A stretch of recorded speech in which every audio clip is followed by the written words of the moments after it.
Yeah. Hold up.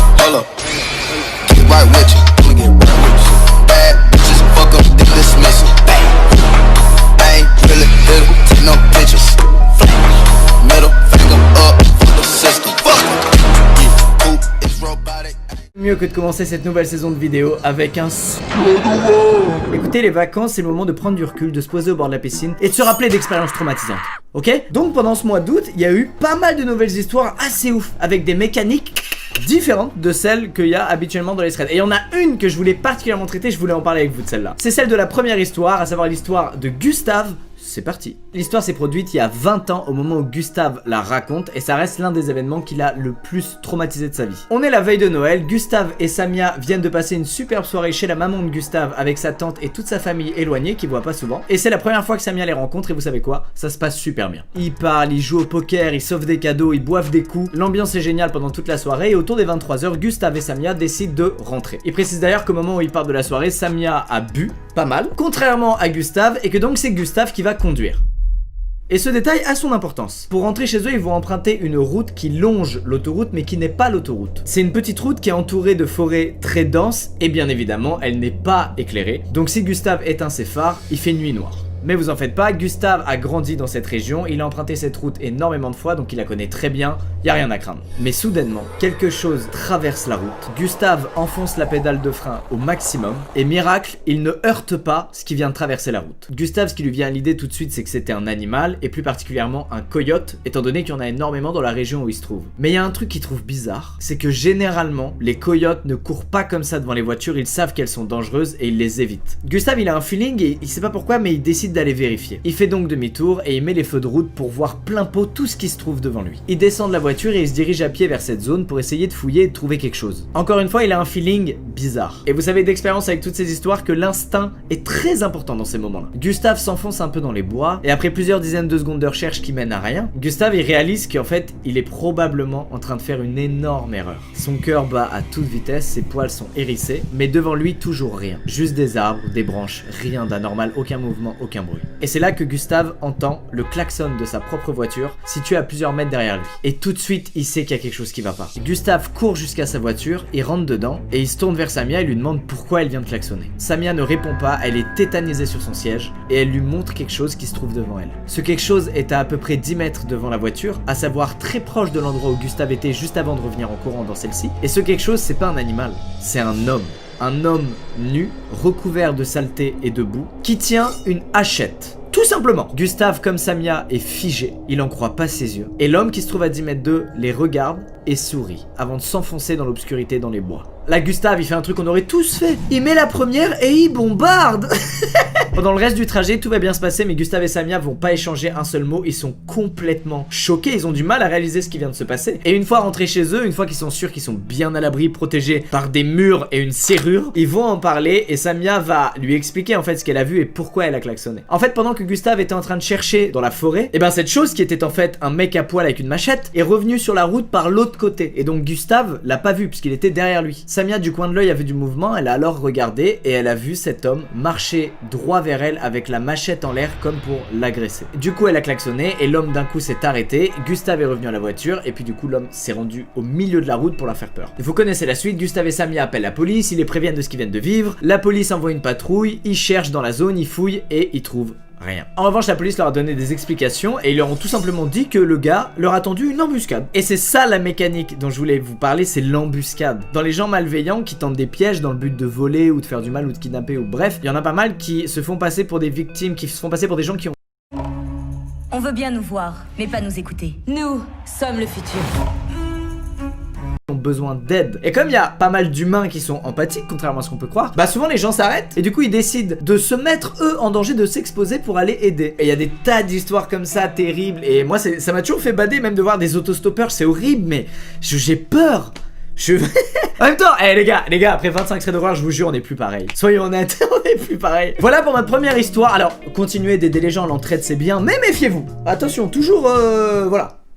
Oh là là, je fais passer les messages, je les maîtrise pas là, les messages que je fais passer. Deuxième histoire. Jack est livreur de pizza et l'histoire qu'il raconte s'est passée il y a seulement quelques semaines. Cette nuit-là, Jack, il a énormément de livraisons, beaucoup de gens commandent des pizzas. Dans la région, il fait très chaud et donc Jack boit énormément d'eau. Le problème, c'est qu'il arrête pas de livrer des pizzas, il a pas le temps de faire de pause et du coup, il a l'envie d'uriner qui monte et au bout d'un moment, il en peut plus. Il est en pleine livraison de pizza et heureusement, là où il doit livrer la pizza, c'est pas très loin de là où il est. Il arrive alors à l'adresse et il se tient devant une maison. Et là, Jack, il sait qu'il y a un truc qui va pas. L'adresse à laquelle il se trouve est dans une zone qu'il connaît assez bien puisqu'il y a fait énormément de livraisons de pizza. Et c'est la première fois qu'il arrive à une adresse et que la maison devant laquelle il tombe est complètement dans le noir. Pas une lumière allumée, pas un reflet de télévision et pas un bruit.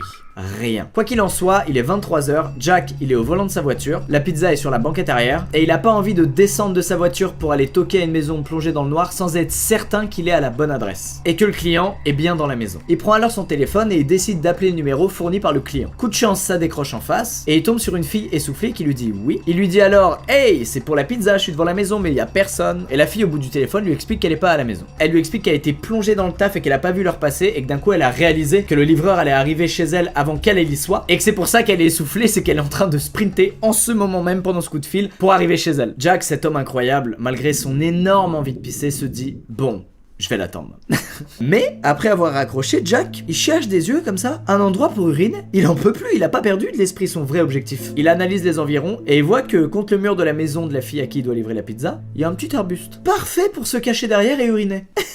Et en plus de ça, la maison est vide puisque la propriétaire est en train de rentrer en courant chez elle pour choper sa pizza. Et puis il se dit aussi, bon, les animaux ils font pipi tout le temps dehors, les humains, bah c'est des animaux, ça passe. Et oui, c'est le moment où on réalise tous que quand on a très fort envie d'uriner, bah on est débile, on est fêlé, on devient fou. Il commence alors à uriner et après plusieurs secondes, Jack il entend quelqu'un dire « C'est quoi ce bordel ?» Il pense alors que le pire est arrivé, que des voisins l'ont vu. Il se retourne en pensant qu'il s'apprête à vivre le moment le plus humiliant de toute sa vie. Et en tournant la tête, il voit quelqu'un se lever et partir en courant. Nous, on s'est dit, bah, nous, on veut pouvoir être transparente. C'est dur à tenir cette promesse-là ou... Pour être transparent, Quoi? Jack, il comprend rien à ce qui vient de se passer. Qu'est-ce que ce gars foutait là? Il allume le flash de son téléphone, il check aux alentours, il check derrière les buissons, dans les buissons, et il tombe sur un sac. Il ouvre alors le sac et, à sa grande surprise, dans le sac se trouve un couteau, un rouleau de ruban adhésif et une bouteille remplie de pilules. Jack a la confirmation que la personne qui se trouvait là quelques minutes plus tôt avait bel et bien de très mauvaises intentions, et il fait le sprint de sa vie en direction de sa voiture, il démarre, et il fait comme Gustave dans l'histoire d'avant, il se casse. Réalisant qu'il est complètement en panique et en état de choc, il appelle la police. Il essaie tant bien que mal de leur expliquer tout ce qui vient de se passer, mais il est complètement choqué. La police comprend la moitié de ce qu'il dit. Ils lui disent donc de rester en ligne avec eux au téléphone, de ne plus bouger, de rester dans sa voiture les portières verrouillées. Et puis d'un coup, double appel, la cliente appelle Jack. Jack, ne pouvant pas décrocher puisqu'il est en ligne avec la police, il reçoit alors un SMS de la cliente qui lui dit qu'elle est devant sa maison, mais qu'elle le voit pas. Il décide alors de foncer vers la maison, parce qu'il a vraiment peur que le gars soit revenu et fasse du mal à la cliente. En arrivant sur les lieux, Jack aperçoit la femme et il lui fait des appels de phare pour qu'elle vienne jusqu'à sa voiture. Et il lui dit écoute, il y avait un mec caché dans tes buissons, je suis au téléphone avec la police, s'il te plaît monte dans la voiture, comme ça on verrouille les portes et on est tous les deux en sécurité. Elle voit qu'il est bel et bien en ligne avec le 911, donc la police. Elle monte alors à l'arrière de la voiture et Jack, il est putain de soulagé. Quelques minutes plus tard, la police les retrouve et Jack il réalise aussi quelque chose à ce moment-là, c'est que comment ça se fait que cette fille soit tout de suite entrée dans ma voiture alors que je suis juste un inconnu qui livre des pizzas? Elle m'a tout de suite fait confiance. Et ben en fait c'est parce que quand il lui a dit qu'il était tombé sur un mec caché dans ses buissons avec un sac et un couteau, elle a tout de suite compris qu'il s'agissait à 99% sûr de son ex-petite amie. En fait, elle avait déjà vécu des trucs horribles avec son ex-petite amie qui est complètement psychotique. Et donc, elle en a tout de suite déduit que c'était lui, surtout qui correspondait totalement à la description qu'on a fait de Jack. Et truc amusant, c'est que quelques jours plus tard, elle a appelé la pizzeria pour leur demander si elle pouvait leur laisser un énorme pourboire parce qu'il lui a quand même probablement sauvé la vie. Et évidemment, Jack, ce gros beau gosse, a refusé, évidemment. Et Jack a maintenant toujours une bouteille vide dans sa voiture, toujours. Bref, j'espère que vous aussi un jour vous aurez envie d'uriner au point de sauver la vie de quelqu'un.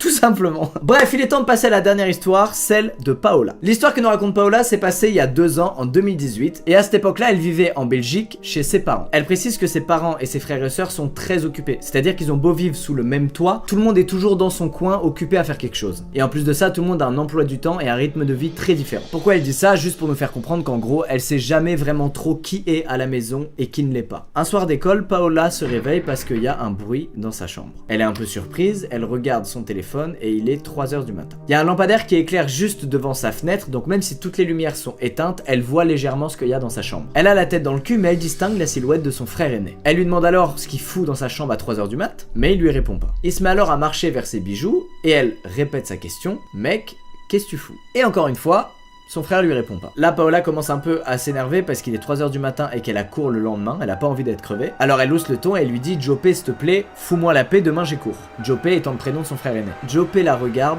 sans dire un mot, et marche vers son sac à main. Il commence à regarder ce qu'il y a dedans et à en sortir des choses. C'est le truc de trop, Paola est vraiment saoulée, alors elle décide de se lever de son lit, de s'avancer vers lui en lui demandant de plus en plus fort ce qu'il est en train de foutre, et puis elle le pousse vers la porte. Et avant d'atteindre la porte, Jopé lui dit: où est l'argent? Où est l'argent? Avec un accent qui n'est pas celui de Jopé. Et là, Paola, elle rit. Elle lui dit: Jopé, je sais pas si t'es bourré ou si t'es juste con, mais s'il te plaît, sors, je dois dormir. Et enfin, ils atteignent la porte, elle le fout sur le palier, et elle ferme la porte avant de retourner dans son lit. Et une fois dans son lit, Paola, elle commence à se sentir bizarre. Elle est nerveuse, elle a un peu peur, et elle commence à repenser à tout ce qui vient de se passer. Et il y a des détails qui lui viennent à l'esprit, par exemple le fait qu'il sentait la cigarette là, l'homme. Sauf que Jopé, son frère, ne fume pas. Pour être sûre, elle prend son téléphone, et elle envoie un message à Jopé, elle lui demande où il est. Jopé lui répond, et lui explique qu'il vient de quitter la salle de sport et qui sera à la maison dans quelques minutes. Mais alors qui était dans la chambre? Paola comprend ce qui vient de se passer, elle se met à pleurer, elle appelle tout de suite son frère et lui explique tout ce qui vient de se passer. Jopé lui dit de rester dans sa chambre et d'appeler la police, et il lui explique qu'il sera là dans quelques secondes parce qu'il tape le sprint de sa vie. 2 minutes plus tard, Paola entend son frère crier des insultes et dire au gars de sortir. Sa chambre étant à l'étage, elle sort de cette dernière et se retrouve dans le couloir, et son père qui dormait en bas dans le canapé s'est immédiatement levé sous les cris de son fils, et en se dirigeant vers les cris, il voit Jopé en train de courir après un mec. Le mec réussit à s'échapper, mais Jopé réussit à lui prendre son sac à dos. La famille, en état de choc, décide d'immédiatement appeler la police, qui se rend très rapidement à la maison. Et la police demande donc à la famille de leur dire tout ce qu'ils ont vu, de manière à avoir le plus d'informations possible pour identifier au plus vite les intrus. Paola leur décrit alors les vêtements que portait le mec qu'elle a vu dans sa chambre, vêtements qu'elle a pu distinguer grâce à la lumière du lampadaire qui se trouvait en face de sa fenêtre. Je crois que c'est le seul moment où c'est cool d'avoir un lampadaire devant ta fenêtre, je crois. Le mec avait un pantalon noir et un sweat à capuche vert. Mais la policière a l'air étonnée et lui dit: attendez, vous êtes sûr qu'il était vert? Parce que votre frère m'a dit qu'il était gris clair le sweat. Et c'est là qu'ils ont tous compris qu'il y avait non pas un intrus, mais 2 intrus.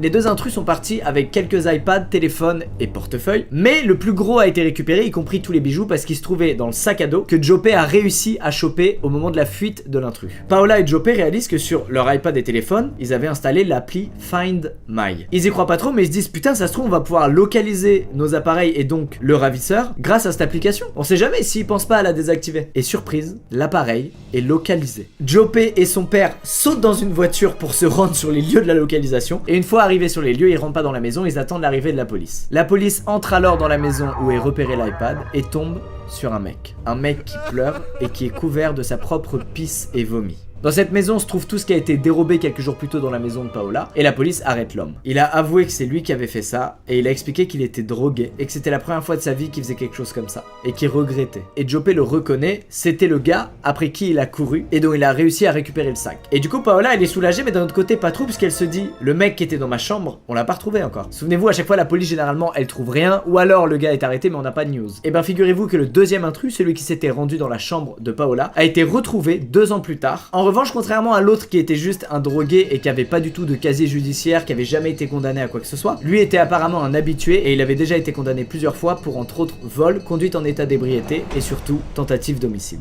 Du coup Paola rassurée mais pas trop non plus. Quand même, il y a quand même ce truc de: oh, il a voulu buter un mec le gars qui est dans ma chambre, oh là. Eh bien chers amis, j'espère que ce serait d'horreur vous a plu.